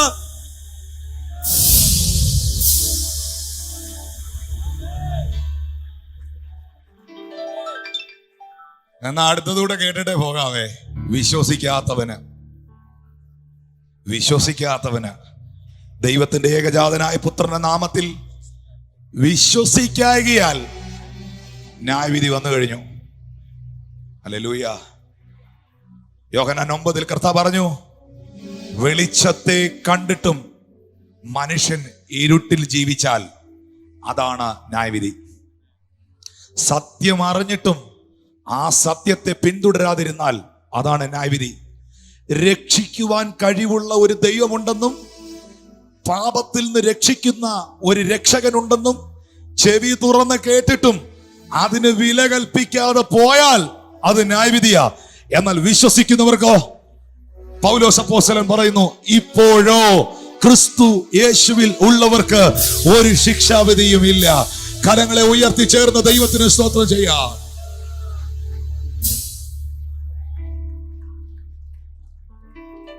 സ്തോത്രം. പ്രിയപ്പെട്ടവരെ, എങ്ങനെയാണ് നീതീകരിക്കപ്പെടുന്നത്? റോമർ 3:23, 24, 25 വാക്യം ഒന്ന് വായിച്ച്. ഒരു വ്യത്യാസവുമില്ല, എല്ലാവരും പാപം ചെയ്ത് ദൈവ തേജസ് ഇല്ലാത്തവരായി തീർന്നു. അവന്റെ കൃപയാൽ ക്രിസ്തുയേശുവിലെ വീണ്ടെടുപ്പ് മൂലം സൗജന്യമായത്രേ നീതീകരിക്കപ്പെടുന്നത്. അത് സമ്മതിക്കുന്നോ? എങ്ങനെയാ നീതീകരിക്കപ്പെടുന്നേ? പറഞ്ഞേ. എന്റെ പെർഫോമൻസ് കൊണ്ടല്ല, ഞാൻ എന്തോ ചെയ്തത് കൊണ്ടല്ല, സൗജന്യമായിട്ട്. കൃപയാലല്ലോ നിങ്ങൾ വിശ്വാസം മൂലം രക്ഷിക്കപ്പെട്ടത്. നിങ്ങൾ അതിനൊരു റീസൺ അല്ലെന്നാ വചനത്തിൽ എഴുതിയിരിക്കുന്നത്. വായിച്ചേ. വിശ്വസിക്കുന്നവർക്ക് അവൻ തന്റെ രക്തം മൂലം പ്രായശ്ചിത്തമാകുവാൻ ദൈവം അവനെ പരസ്യമായി നിർത്തിയിരിക്കുന്നു. ദൈവം തന്റെ പൊറുമയിൽ മുൻകഴിഞ്ഞ പാപങ്ങളെ ശിക്ഷിക്കാതെ വിടുക നിമിത്തം തന്റെ നീതിയെ പ്രദർശിപ്പിക്കുവാൻ താൻ നീതിമാനും യേശുവിൽ. ഈ വാക്യം നിങ്ങളൊന്ന് വായിക്കണം. താൻ നീതിമാനും യേശുവിൽ വിശ്വസിക്കുന്നവനെ നീതീകരിക്കുന്നവനും ആകേണ്ടതിന്. ദൈവം നീതിമാനും. സമ്മതിക്കോ? ഓക്കെ. യേശുവിൽ വിശ്വസിക്കുന്നവരെ നീതീകരിക്കുന്നവനും ആകുന്നതിന്. അപ്പോൾ യേശുവിൽ വിശ്വസിക്കുന്നവൻ ഏത് പ്രോസസ്സിലൂടെ കയറിപ്പോവും? നീതീകരണം. അവന്റെ മുൻകഴിഞ്ഞ പാപങ്ങളെ കർത്താവ് ക്ഷമിക്കുന്നു. അവന്റെ മുൻകഴിഞ്ഞ പാപങ്ങളെ കർത്താവ് വെറുതെ വിട്ടയക്കുന്നു. അപ്പൊ ഈ രക്ഷയും നീതീകരണവും സൗജന്യമാണ് കേട്ടോ. നമ്മുടെ പെർഫോമൻസ് കൊണ്ടൊന്നും കിട്ടുന്നതല്ലത്. ദൈവം തന്റെ പുത്രനെ നമുക്ക് വേണ്ടി അയച്ചത് കൊണ്ടും പുത്രൻ വില മുടക്കിയത് കൊണ്ട്, പ്രൈസ് അടച്ചത് കൊണ്ട് എനിക്ക് കിട്ടിയതാണ്. മനസ്സിലാവുന്നോ? എന്നാൽ ഇതൊരു സത്യമായ കാര്യമാണ്. അതിനകത്ത് ആരും എന്റെ കഴിവുകൊണ്ടാണെന്നൊന്നും പറഞ്ഞേക്കരുത്. കർത്താവിന്റെ കൃപയാണത്. ഞാൻ രക്ഷിക്കപ്പെട്ടാൽ, ഞാൻ നീതീകരിക്കപ്പെട്ടു കഴിഞ്ഞാൽ ദൈവം എന്നെ നീതീകരിച്ചതും ദൈവം എന്നെ രക്ഷിച്ചതും സൽപ്രവർത്തികൾക്ക് വേണ്ടിയാണ്. തന്റെ സ്വർഗീയ പിതാവ് സൽഗുണ സമ്പൂർണനായിരിക്കുന്നത് പോലെ നിങ്ങളും സൽഗുണ സമ്പൂർണരാകുവീൻ എന്ന വചനത്തിൽ എഴുതിയിരിക്കുന്നു. അപ്പൊ എന്നെ നീതീകരിച്ചത് എന്റെ പ്രവൃത്തി കൊണ്ടല്ല, ഞാൻ രക്ഷിക്കപ്പെട്ടത് എന്റെ പ്രവൃത്തി കൊണ്ടല്ല, സൗജന്യമായിട്ടാണ്. ദൈവത്തിന്റെ കൃപയാണ്. രക്ഷിക്കപ്പെട്ടവർ, നീതീകരിക്കപ്പെട്ടവർ ഇന്ന് രാത്രി തിരിച്ചറിയണം. ബൈബിൾ പറയുന്നു, അഴുക്കുള്ളവൻ ഇനിയും അഴുക്കാകട്ടെ, വിശുദ്ധൻ ഇനിയും തന്നെ വിശുദ്ധീകരിക്കട്ടെ. ഇതാ ഞാൻ വേഗം വരുന്നു, ഓരോരുത്തന് അവനവന്റെ പ്രവർത്തികൾക്ക് തക്കവണ്ണം പകരം കൊടുക്കുവാൻ. വിശുദ്ധ വചനത്തിൽ എഴുതിയിരിക്കുന്നു, അവനവൻ ശരീരത്തിൽ ഇരിക്കുമ്പോൾ ചെയ്യുന്നത് നല്ലതാകിലും തീയതാകിലും അതിന് ഒത്തവണ്ണം പ്രാപിക്കും. കരങ്ങൾ ഉയർത്തി ദൈവത്തെ സ്തുതിക്കാം. മറക്കല്ല, എല്ലാവരും ഇത് പറഞ്ഞെന്ന് വരത്തില്ല. പക്ഷേ സുവിശേഷത്തിന്റെ സത്യം പ്രസംഗിക്കാൻ ഞാൻ ഇഷ്ടപ്പെടുന്നത് കൊണ്ട് ഇത് പറയുന്നു. പ്രവൃത്തി കൊണ്ടല്ല ഞാൻ രക്ഷിക്കപ്പെട്ടത്, പ്രവൃത്തി കൊണ്ടല്ല ഞാൻ നീതീകരിക്കപ്പെട്ടത്. അതുകൊണ്ട് എനിക്കൊരു പ്രവൃത്തിയും ഇല്ലെങ്കിലും ഞാൻ ചുമ്മാ അങ്ങ് കർത്താവിൽ വിശ്വസിച്ച് നടന്നാൽ ഞാൻ അങ്ങ് നിത്യതയിൽ എത്തുമെന്ന് ആരും ചിന്തിക്കരുത്. ഇന്ന് രാത്രി ഈ സത്യം മനസ്സിലാക്കുക.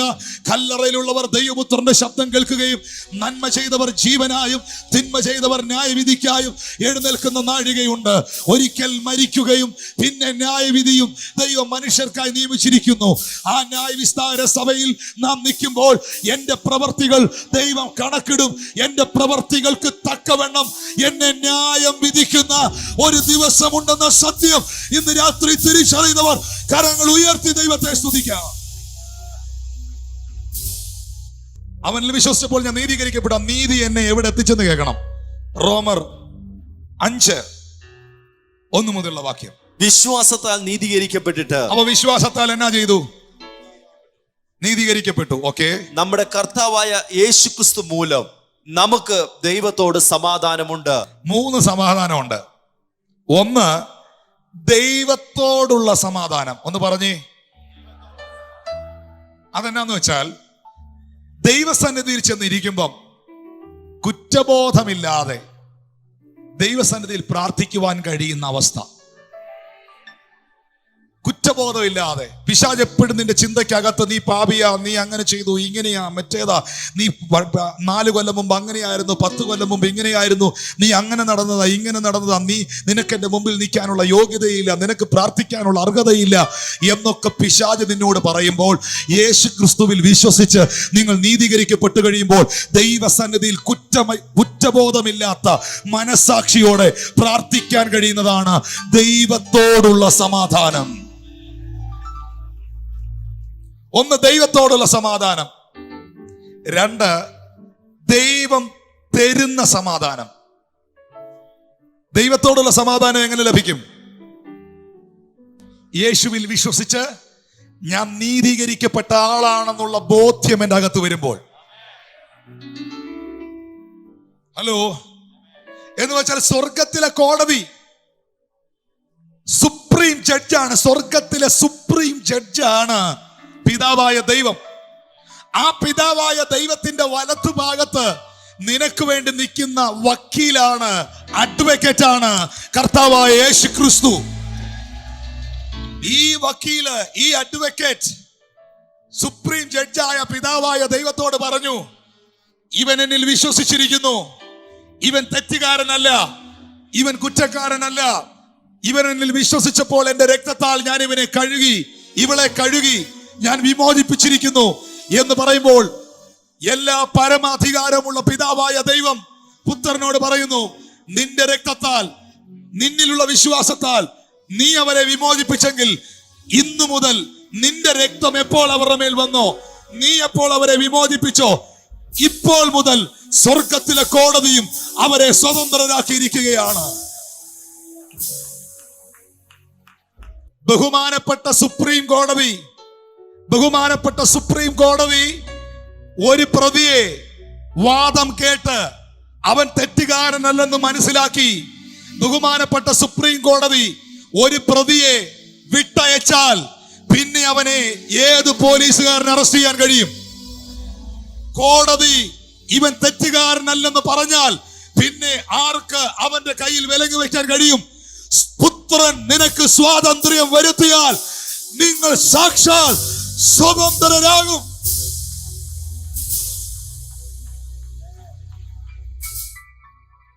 മൂന്ന് സമാധാനം. ഒന്ന്, ദൈവത്തോടുള്ള സമാധാനം, ഞാൻ യേശുവിൽ വിശ്വസിക്കുമ്പോൾ, ഞാൻ നീതീകരിക്കപ്പെടുമ്പോൾ. 2, ദൈവം തരുന്ന സമാധാനം. ഒന്ന് പറഞ്ഞ്, ദൈവം തരുന്ന സമാധാനം. അതെങ്ങനെയാ? അതൊന്നും ചെയ്യണ്ട. യേശു പറഞ്ഞു കഴിഞ്ഞു, എന്റെ സമാധാനം ഞാൻ നിങ്ങൾക്ക് തന്നേച്ചു പോകുന്നു. ഓൾറെഡി ആ സമാധാനം എനിക്ക് തന്നു കഴിഞ്ഞു. എന്തെങ്കിലും ബുദ്ധിമുട്ട് വരുമ്പം, മനോഭാരം വരുമ്പം, പ്രയാസം വരുമ്പം എന്റെ സന്നിധിയിലോട്ടൊന്ന് വന്നിരുന്ന് അതങ്ങ് സ്വീകരിച്ചാൽ മാത്രം മതി. 3, അത് കേൾക്കേണ്ട കാര്യം കേട്ടോ, എൻ്റെ ജീവിതത്തെ ഞാൻ ക്രമീകരിക്കുമ്പോൾ എനിക്കുണ്ടാകുന്ന സമാധാനം. എൻ്റെ ജീവിതത്തെ ഞാൻ ക്രമീകരിക്കുമ്പോൾ എനിക്കുണ്ടാകുന്ന സമാധാനം. അതെന്നാന്നറിയോ ഞാൻ പറഞ്ഞതിൻ്റെ അർത്ഥം? വിശ്വസിച്ചു, യേശുവിൽ വിശ്വസിച്ചു, നീതീകരിക്കപ്പെട്ടു. ഇപ്പൊ ദൈവസന്നിധിയിലൊക്കെ ചെന്ന് നിൽക്കാൻ, പ്രാർത്ഥിക്കാനൊക്കെ ഭയങ്കര സന്തോഷമാണ്. 2, യേശു സമാധാനത്തിന്റെ ദൈവമാണെന്ന് മനസ്സിലാക്കി ആ സമാധാനമൊക്കെ പ്രാപിച്ച് നല്ലൊരു ചർച്ചിലൊക്കെ പോയി ആരാധിച്ച് ബൈബിളൊക്കെ വായിച്ച് ഭയങ്കര സന്തോഷമായിട്ട് ജീവിക്കുക. അപ്പോൾ എനിക്ക് നോർമലി എന്തുണ്ട്? ഇപ്പം സമാധാനമുണ്ടല്ലേ? പക്ഷേ എൻ്റെ ജീവിതത്തെ ഞാൻ ക്രമീകരിച്ചില്ലെങ്കിൽ, ഞാൻ നീതീകരിക്കപ്പെട്ട ആളായിരിക്കും, ഞാൻ യേശുവിൽ വിശ്വസിക്കുന്ന ആളായിരിക്കും, ഞാൻ ഭയങ്കര പ്രസംഗിക്കുന്ന ആളായിരിക്കും, എല്ലാം ശരിയാ. പക്ഷേ ദൈവം വെച്ചിരിക്കുന്ന ക്രമത്തിൽ നിന്ന് ഞാൻ പോയാ, നല്ല ഭാഷ പറഞ്ഞാല്, സഭയിൽ വന്നിട്ട് ദൈവത്തെ ആരാധിക്കേണ്ട മനുഷ്യൻ, കർത്താവിന് വേണ്ടി നിൽക്കേണ്ട ആള് വസ്തുക്കച്ചവടത്തിനും വണ്ടി കച്ചവടത്തിനും ബ്രോക്കർ പണിക്കും കടം മേടിക്കാനും വിശ്വാസിയുടെ നിന്ന് വായ്പ മേടിക്കാനും കള്ളപ്രവചനം പറയാനും ഒക്കെ നടന്ന ആവശ്യമില്ലാത്ത ബന്ധങ്ങൾക്കകത്തൊക്കെ പോയി കുടുങ്ങിയാൽ, തെറ്റായ ബന്ധങ്ങൾക്കകത്തൊക്കെ പോയി പെട്ടാൽ ഉറപ്പായും നിന്റെ സമാധാനം നഷ്ടപ്പെട്ടിരിക്കും. നിങ്ങൾ വിശ്വാസിയാണേലും പാസ്റ്റർ ആണേലും ഉപദേശിയാണേലും ഇനി ആരാണേലും. അതുകൊണ്ട് ഈ 3 സമാധാനം ഒരുപോലെ ബാലൻസ് ചെയ്യണം. ഒന്ന് ദൈവത്തോടുള്ള സമാധാനം, ജസ്റ്റ് ബിലീവ് ഇൻ ജീസസ്, നിങ്ങൾക്ക് ലഭിക്കും. 2, ദൈവം തരുന്ന സമാധാനം, ജസ്റ്റ് റിസീവ് ഇറ്റ്. 3, എന്റെ ജീവിതത്തെ ഞാൻ ഒരു ക്രമീകരണത്തിൽ നടത്തുമ്പോൾ ഉണ്ടാകുന്ന സമാധാനം. നീതീകരിക്കപ്പെട്ടവരുടെ ശ്രദ്ധയ്ക്ക്, വിശ്വാസത്തിൽ വന്നവരുടെ ശ്രദ്ധയ്ക്ക് ദൈവം തരുന്ന സമാധാനവും ദൈവത്തോടുള്ള സമാധാനവും ഒക്കെ നല്ലതാ. അപ്പൊ തന്നെ ആ സമാധാനം നിലനിർത്താൻ, ആ അഭിഷേകം നിലനിർത്താൻ നീ പ്രാപിച്ചത്, നീ ദൈവത്തിൽ നിന്ന് സ്വീകരിച്ചത് നീ സംരക്ഷിക്കണം, കാടിയണം. അതിന് നിന്റെ ജീവിതത്തെ നീ ക്രമീകരിക്കണം. കരങ്ങൾ ഉയർത്തി ചേർന്ന് ദൈവത്തിന് സ്തോത്രം ചെയ്യാമോ? ഈ മെസ്സേജിനകത്തുനിന്ന് 2 പ്രൊഫറ്റിക്കൽ വേർഡ്സ്, 2 പ്രവചന ശബ്ദങ്ങൾ ഇന്ന് രാത്രി ഞാൻ പ്രസംഗിക്കാൻ ആഗ്രഹിക്കുക. ദൈവത്തോട് സമാധാനം ലഭിക്കുന്നു, 5-ാം അധ്യായം 2-ാം വാക്യം. അതെന്തിലേക്ക് ഞാൻ പ്രവേശിക്കുന്നു? നാം നിൽക്കുന്ന ഈ കൃപയിലേക്ക് നമുക്ക് അവൻ മൂലം വിശ്വാസത്താൽ പ്രവേശനവും ലഭിച്ചിരിക്കുന്നു. നാം ദൈവ തേജസ്സിന്റെ പ്രത്യാശയിൽ പ്രശംസിക്കുന്നു. മതി, ഇത്രയേ ഉള്ളൂ. മെസ്സേജ് വെരി സിമ്പിൾ ആണ്. നിങ്ങളിത് റിസീവ് ചെയ്യണം, വിശ്വസിക്കണം, സ്വീകരിക്കണം. യേശുവിൽ ഞാൻ വിശ്വസിക്കുമ്പം ഞാൻ നീതീകരിക്കപ്പെടുന്നു. ആ നീതി എന്നെ കൊണ്ടുപോകുന്ന എങ്ങോട്ടാണെന്നറിയാവോ? ദൈവ തേജസ്സിന്റെ പ്രത്യാശയിൽ. കണ്ടോ, നാം നിൽക്കുന്ന ഈ കൃപയിലേക്ക് അവൻ മൂലം വിശ്വാസത്താൽ പ്രവേശനം ലഭിച്ചു. ഒന്ന് പറയാമോ? പ്രവേശനം ലഭിച്ചു. എൻട്രി കിട്ടി. എനിക്കൊരു എൻട്രി കിട്ടി, എനിക്കൊരു പ്രവേശനം കിട്ടി. ഞാൻ യേശുവിൽ വിശ്വസിച്ചപ്പോൾ എനിക്ക് എൻട്രി കിട്ടിയത്, എനിക്ക് പ്രവേശനം കിട്ടിയത് എവിടേക്കാ? ദൈവ തേജസ്സിലേക്ക്, ആ ഗ്ലോറിയിലേക്ക്. ഇന്ന് രാത്രിയിൽ യേശു ക്രിസ്തുവിൽ വിശ്വസിക്കുന്നവരിവിടെ ഉണ്ടെങ്കിൽ നിങ്ങളുടെ മുകളിൽ ആ ദൈവത്തിന്റെ തേജസ് ഉണ്ട്. 2, നിങ്ങൾ ആ തേജസ്സിൽ എൻട്രി ചെയ്ത് കഴിഞ്ഞവരാണ്. ശബ്ദമുയർത്തി ഹല്ലേലൂയ. അതിൽ എൻട്രി ചെയ്യാത്തവരുണ്ടെങ്കിൽ ഇന്ന് രാത്രി യേശുവിൽ വിശ്വസിക്കൂ, യേശുവിനെ രക്ഷിതാവായി സ്വീകരിക്കൂ. നഷ്ടപ്പെട്ട തേജസ്സിലേക്ക് നിങ്ങൾ ഇന്ന് രാത്രിയിൽ മടങ്ങി വരൂ. കരങ്ങൾ ഉയർത്തി ദൈവത്തിന് സ്തോത്രം ചെയ്യാം. Listen to me. 2 കാര്യങ്ങൾ ഇതിൽ നിന്ന് പറയുന്നു. അവന്റെ മഹത്വം, അവന്റെ തേജസ് ഇന്ന് രാത്രിയിൽ നിങ്ങളുടെ ഭവനത്തിൽ അവൻ വെളിപ്പെടുത്താൻ ആഗ്രഹിക്കുന്നു.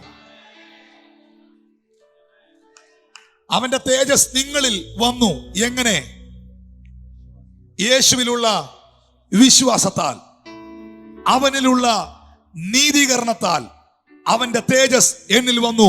ഒറ്റ വാക്കിൽ പൗലോസ് പറഞ്ഞു, മഹത്വത്തിന്റെ, മഹത്വം എന്ന് പറഞ്ഞ ഗ്ലോറി, മഹത്വം എന്ന് പറഞ്ഞ ഗ്ലോറി, മഹത്വത്തിന്റെ പ്രത്യാശയായ ക്രിസ്തു നിങ്ങളിൽ വസിക്കുന്നു. ഇപ്പോൾ ഈ തേജസ് എവിടെയുണ്ട്? ഇപ്പോൾ ഈ ഗ്ലോറി എവിടെയുണ്ട്? ഇപ്പോൾ ഈ മഹത്വം എവിടെയുണ്ട്? യേശുവിൽ വിശ്വസിക്കുന്നവർ ഒന്ന് ശബ്ദമുയർത്തി പറയുമോ? അത് എന്നിലുണ്ട്. ശബ്ദമുയർത്തി ഹല്ലേലൂയ, ആമേൻ. എന്നാൽ ആ തേജസ്, ആ മഹത്വം, ആ ഗ്ലോറി എന്നിൽ മാത്രം വെളിപ്പെടുത്താനല്ല അവന്റെ പദ്ധതി. ഇന്ന് രാത്രിയിൽ ഈ ശബ്ദം കേൾക്കുന്ന പ്രിയപ്പെട്ടവരോട് ഒരു സുവിശേഷകൻ എന്ന നിലയിൽ ദൈവത്തിന്റെ അരുളപ്പാട് അറിയിക്കുന്ന ഒരു മനുഷ്യൻ എന്ന നിലയിൽ ഇന്ന് രാത്രി ഞാൻ നിങ്ങളെ നോക്കി പ്രവചിക്കുന്നു. അവന്റെ മഹത്വം നിങ്ങളുടെ ഭവനത്തിൽ അവൻ വെളിപ്പെടുത്തുവാൻ ആഗ്രഹിക്കുന്നു. നിങ്ങളുടെ വീട്ടിൽ, നിങ്ങൾ ഇട്ടിട്ട് വന്ന വീട്ടിൽ അവന്റെ മഹത്വത്തെ അവൻ വെളിപ്പെടുത്തുവാൻ ആഗ്രഹിക്കുന്നു. അവന്റെ മഹത്വം നിങ്ങളുടെ ഭവനത്തിൽ വെളിപ്പെട്ടാൽ ഇന്ന് രാത്രി ചില അത്ഭുതങ്ങൾ അവിടെ സംഭവിക്കും. ഹല്ലേലൂയ. യോഹന്നാന്റെ സുവിശേഷം 2-ാം അധ്യായം അതിന്റെ 21-ാമത്തെ വാക്യം വായിക്കുമ്പോൾ, കാനാവിലെ വിവാഹ വീട്ടിൽ 11-ാം വാക്യം, 2:11, ജോൺ ചാപ്റ്റർ 2:11. യേശു ഇതിനെ അടയാളങ്ങളുടെ ആരംഭമായി ഗലീലയിലെ കാനാവിൽ വെച്ച് ചെയ്ത് തന്റെ മഹത്വം വെളിപ്പെടുത്തി. അവന്റെ ശിഷ്യന്മാർ അവനിൽ വിശ്വസിച്ചു. എന്നെ ഒന്ന് ശ്രദ്ധിച്ചേ. ഇതാ ഒരു കല്യാണ വീട്. കാനാവ് എന്ന് പറയുന്ന സ്ഥലത്താണ് ഈ കല്യാണം നടക്കുന്നത്. ആ വീട്ടിൽ യേശുവിനെ ശിഷ്യന്മാരെ ക്ഷണിച്ചു. യേശു കർത്താവ്, നമുക്കറിയാം, പച്ചവെള്ളത്തെ മുന്തിരിച്ചാറാക്കി മാറ്റി. എന്നാൽ ആ ഒരു അത്ഭുതം അവിടെ നടന്നു കഴിഞ്ഞപ്പോ 11-ാം വാക്യം എന്നാ പറയുന്നേ? യേശു ഇതിനെ അടയാളങ്ങളുടെ ആരംഭമായി ഗലീലയിലെ കാനാവിൽ വെച്ച് ചെയ്ത് തന്റെ മഹത്വം വെളിപ്പെടുത്തി. ഒന്ന് പറയാമോ? അവന്റെ മഹത്വം വെളിപ്പെടുത്തി. എവിടെയാണ് അവന്റെ മഹത്വം വെളിപ്പെടുത്തിയത്? ഒരു കല്യാണ വീട്ടിൽ, ഒരു വീട്ടിൽ അവന്റെ മഹത്വം വെളിപ്പെടുത്തി. അവന്റെ മഹത്വം ആ വീട്ടിൽ വെളിപ്പെട്ടപ്പോ അവന്റെ ശിഷ്യന്മാർ അവനിൽ വിശ്വസിച്ചു. ഇന്ന് രാത്രിയിൽ അവന്റെ മഹത്വം നിന്റെ വീട്ടിൽ വെളിപ്പെട്ടാൽ വിശ്വസിക്കാത്ത ചിലതൊക്കെ വിശ്വസിക്കും. അവന്റെ മഹത്വം നിന്റെ വീട്ടിൽ വെളിപ്പെട്ടാൽ പിന്മാറ്റത്തിൽ പോയ ചിലതൊക്കെ മടങ്ങി വരും. വിശ്വസിക്കുന്നവർ കരമടിച്ച് ഇന്ന് രാത്രി സ്വീകരിച്ചേ.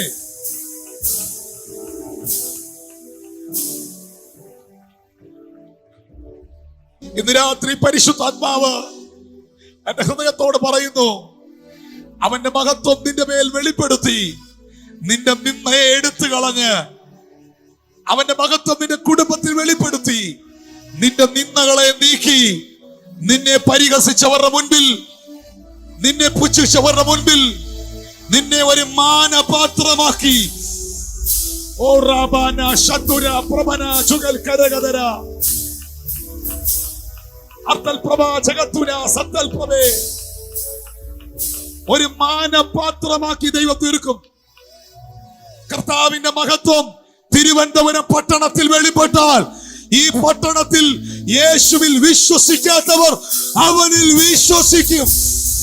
ഈ ദേശത്തിൽ, കുടുംബത്തിൽ അവന്റെ മഹത്വം വെളിപ്പെട്ടാൽ മാറി നിൽക്കുന്ന ചിലത് അവന്റെ സാന്നിധ്യത്തോട് അടുത്തു വരും. വിശ്വസിക്കുന്നവർ ശബ്ദമുയർത്തി ഹല്ലേലൂയ.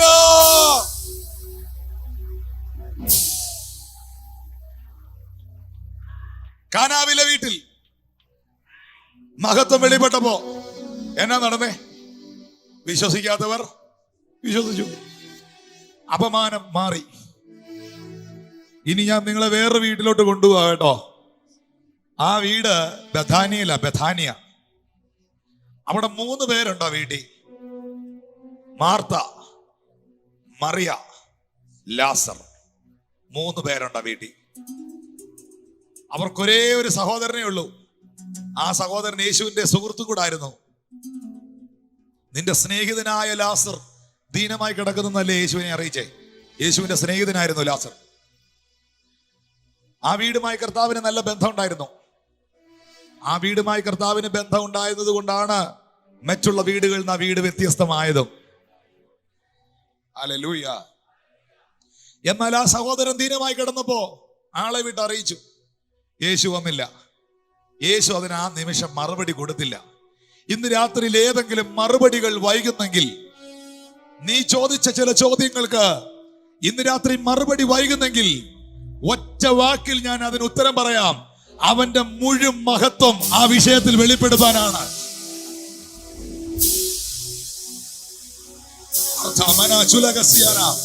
അവന്റെ മുഴുവൻ മഹത്വം ആ വിഷയത്തിൽ അവന് വെളിപ്പെടുത്തുവാൻ വേണ്ടിയാണ്. പറഞ്ഞപ്പോ മറുപടി കിട്ടിയില്ല. ലാസർ മരിച്ചു, ദീനമായി മരിച്ചു, രോഗിയായി മരിച്ചു. ലാസറിനെ കല്ലറയ്ക്കകത്ത് അടക്കി 4 ദിവസമായി. 4-ാമത്തെ ദിവസം ഈ ഭവനത്തിലേക്ക് യേശു വരികയാണ്. നിങ്ങൾ എന്നെ ഒന്ന് ശ്രദ്ധിച്ചേ. യേശു ആ വീട്ടിലേക്ക്, ആ വീടിന്റെ വഴിയിലൂടെ നടന്നു വരുമ്പോ മാർത്ത ഓടി വന്നു. മാർത്ത യേശുവിനെ എതിരേറ്റു. മറിയ വന്നില്ല കേട്ടോ. മറിയക്ക് ഇച്ചിരി പിണക്കമുണ്ട്. കാരണം പ്രാർത്ഥിക്കാൻ വിളിച്ചിട്ട് പ്രാർത്ഥിക്കാൻ വന്നില്ല. ഇച്ചിരി പിണക്കമുണ്ട്. മറിയ വീട്ടിലാ. പക്ഷെ മാർത്ത ഓടി വന്നു. വന്നിട്ട് യേശുവിനോട് പറയുകയാണ്, ഗുരു, റബി, നീ ഇവിടെ ഉണ്ടായിരുന്നെങ്കിൽ എന്റെ സഹോദരൻ മരിക്കയില്ലായിരുന്നു. ഇപ്പോഴും നീ ദൈവത്തോട് എന്തപേക്ഷിച്ചാലും ദൈവം നിനക്കത് ചെയ്യുമെന്നും ഞാൻ അറിയുന്നു. എന്തായിരുന്നു മാർത്തയുടെ വിശ്വാസം എന്ന് പറയട്ടെ. എന്നെ ഒന്ന് നോക്കിയേ. ഇന്ന് രാത്രി ഈ ദൂത് കേൾക്കുമ്പോൾ ചിലത് സ്വീകരിച്ചോണം കേട്ടോ. ഇത് പറയുമ്പോ തന്നെ ചില ഡെലിവറൻസ് നടക്കാൻ പോവാ. മാർത്ത എന്നാ പറഞ്ഞെന്നറിയാമോ? ഗുരു, റബൂനി, ടീച്ചർ, മാസ്റ്റർ, നീ ഇവിടെ ഉണ്ടായിരുന്നെങ്കിൽ എന്റെ സഹോദരൻ മരിക്കില്ലായിരുന്നു എന്ന് പറഞ്ഞാൽ, ഇന്നലകളിൽ 4 ദിവസം മുമ്പ് നീ എന്റെ വീട്ടിൽ വന്നായിരുന്നെങ്കിൽ ഇങ്ങനൊരു സംഭവം ഉണ്ടാകുകയില്ലായിരുന്നു. അപ്പൊ മാർത്തയുടെ വിശ്വാസം എന്നാ? ഇന്നലകളിൽ പ്രവർത്തിക്കുവാൻ കഴിവുള്ള, ഇന്നലകളിൽ പ്രവർത്തിച്ച യേശു. ഇവിടെ ഇരിക്കുന്നവരോട് ചോദിക്കട്ടെ, ഇന്നലകളിൽ നിങ്ങൾക്ക് വേണ്ടി പ്രവർത്തിച്ച യേശുവിനെ നിങ്ങളിൽ എത്ര പേർ വിശ്വസിക്കുന്നു? അതിന് ഉത്തരം പറയാത്തവരുടെ ശ്രദ്ധയ്ക്ക്, ഇന്നലകളിൽ കർത്താവ് നിങ്ങൾക്ക് വേണ്ടി പ്രവർത്തിച്ചത് കൊണ്ടും ഇന്നലകളിൽ അവൻ നിങ്ങളോട് കൂടെ ഇരുന്നത് കൊണ്ടുവാ ഇന്ന് രാത്രി ഇവിടെ വന്ന് ഇരിക്കുന്നത്. ശ്രദ്ധിച്ചേ, മാർത്തയുടെ വിശ്വാസം കണ്ടോ? ഇന്നലകളിൽ പ്രവർത്തിക്കുന്ന യേശു. രണ്ടാമത് അവള് പറഞ്ഞത് എന്താ? എന്റെ സഹോദരൻ ഉയർക്കും. അവൾ വിശ്വസിച്ച കാര്യം എന്താണെന്നറിയാമോ? കല്ലറയിലുള്ളവർ ദൈവപുത്രന്റെ ശബ്ദം കേൾക്കുകയും നന്മ ചെയ്തവർ ജീവനായും തിന്മ ചെയ്തവർ ന്യായവിധിക്കായും എഴുന്നേൽക്കുന്ന ഒരു നാഴിക വരുന്നെന്ന് അവൾക്കറിയാം. അവൾ യേശുവിന്റെ പ്രസംഗമൊക്കെ കേൾക്കാൻ പോകുന്നവളായിരുന്നു. അവൾക്കറിയാമായിരുന്നു കർത്താവിൽ വിശ്വസിക്കുന്നവന് ഒരു പുനരുത്ഥാനമുണ്ടെന്ന്. യേശു പറഞ്ഞില്ലേ, ഞാൻ പുനരുത്ഥാനവും ജീവനുമാകുന്നു. എന്നിൽ വിശ്വസിക്കുന്നവൻ മരിച്ചാലും അവൻ ജീവിക്കും. അപ്പം മാർത്ത വിശ്വസിച്ച 2 കാര്യങ്ങൾ. എന്നെ നോക്കിയേ, ഇതൊരു വലിയ സന്ദേശം നിങ്ങൾക്ക് തരിക ദൈവാത്മാവ്. മാർത്ത വിശ്വസിച്ച 2 കാര്യങ്ങൾ. ഒന്ന്, ഇന്നലകളിൽ പ്രവർത്തിക്കുന്ന യേശു. അത് നിങ്ങൾക്ക് വിശ്വാസമുണ്ട്. 2, നാളുകളിൽ പ്രവർത്തിക്കുന്ന യേശു, വരുന്ന ദിവസങ്ങളിൽ പ്രവർത്തിക്കുന്ന യേശു. ഇത് രണ്ടും അവർക്ക് ഉറപ്പുണ്ടായിരുന്നു. എപ്പോഴെങ്കിലും കർത്താവിന്റെ മടങ്ങി വരവെങ്കിൽ കർത്താവ് താൻ ഗംഭീരനാദത്തോടും പ്രധാന ദൂതന്റെ ശബ്ദത്തോടും ദൈവത്തിന്റെ കാഹളത്തോടും മധ്യാകാശത്തിൽ കടന്നു വരുമ്പോൾ, ക്രിസ്തുവിൽ മരിച്ച വിശുദ്ധന്മാർ ഉയർക്കുമ്പോൾ, എന്റെ സഹോദരനായ ലാസറും അന്ന് ഉയർക്കും എന്ന വിശ്വാസം അവൾക്കുണ്ടായിരുന്നു. മറിയ യേശുവിനെ എതിരേൽക്കുമ്പോൾ യേശു അവളോട് ചോദിച്ച ചോദ്യം എന്നാണെന്നറിയോ? അവനെ വെച്ച സ്ഥലം എവിടെ? അവനെ വെച്ച സ്ഥലം എവിടെ? എന്താ വാക്കിന്റെ ധ്വനി എന്നറിയോ? അവനെ വെച്ചത് എവിടെയാ? അവനെ അടക്കിയത് ഏത് കല്ലറയിലാ? മാർത്ത, ഞാൻ ഇന്നലെയുടെ ദൈവം മാത്രമല്ല, ഞാൻ നാളെയുടെ ദൈവം മാത്രമല്ല, ഞാൻ ഇന്നിന്റെയും ദൈവമാണ്. അവനെ വെച്ച സ്ഥലം എവിടെ? ഇന്ന് രാത്രി ദൈവാത്മാവ് നിങ്ങളോട് പറയുന്നു, നാളുകളിലല്ല, ഇന്നലകളിലല്ല, ഇന്ന് രാത്രിയിൽ എന്റെ ദൈവം എനിക്ക് വേണ്ടി ഒരത്ഭുതം ചെയ്യുമെന്ന് ഉറപ്പുള്ളവർ ശബ്ദമുയർത്തി കർത്താവിന് നന്ദി പറ.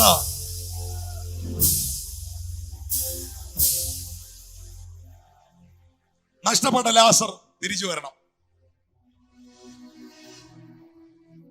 യേശു ഒറ്റ പദമയോടെ പറഞ്ഞുള്ളൂ കേട്ടോ. ഈ വിഷയത്തിൽ കഥ ഒരുപാട് പറയാനുണ്ട് മാർത്തയ്ക്കും മറിയയ്ക്കും.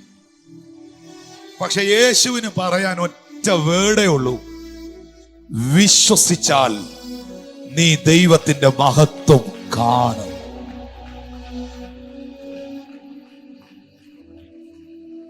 ഇതാ കാനാവിൽ വെളിപ്പെട്ട മഹത്വം നിന്നേ മാറ്റി ചിലരെ വിശ്വസിപ്പിച്ചെങ്കിൽ, ബഥാനിയയിലെ വീട്ടിൽ വെളിപ്പെട്ട മഹത്വം നഷ്ടപ്പെട്ടത് തിരികെ കൊണ്ടുവന്നു. ആയുസിൽ കാണാൻ കഴിയത്തില്ലെന്ന് കരുതിയ സഹോദരനെ തിരികെ കൊണ്ടുവന്നു. ഇന്ന് രാത്രിയിൽ ഒരിക്കലും നിനക്ക് ലഭിക്കത്തില്ലെന്നും എന്നെന്നും നിനക്ക് നഷ്ടമായെന്നും നീ കരുതിയത്, ആ സമാധാനം, ആ സൗഖ്യം, നിന്റെ ഭവനത്തിലെ വിടുതൽ, നിന്റെ മാതാപിതാക്കളുടെ വിടുതൽ, നിന്റെ സഹോദരങ്ങളുടെ വിടുതൽ ഇന്ന് രാത്രിയിൽ നിനക്ക് വേണ്ടി ചെയ്യാൻ കഴിവുള്ള ദൈവം ഇതിന്റെ നടുവിലുണ്ട്. ഉണ്ട് ഉണ്ട് ഉണ്ട് ഇന്ന് രാത്രിയിൽ നിന്റെ മഹത്വത്തെ എന്നെ കാണിക്കണമേ. അവന്റെ മഹത്വം കാനാവിലെ വീട്ടുകാർ കണ്ടപ്പോ നഷ്ടപ്പെട്ടത്, ഇല്ലെന്ന് പറഞ്ഞത് ഉണ്ടായി വന്നു. കാനാവിലെ വീട്ടിൽ അവന്റെ മഹത്വം വെളിപ്പെട്ടപ്പോ വിശ്വസിക്കാത്തവർ വിശ്വസിച്ചു.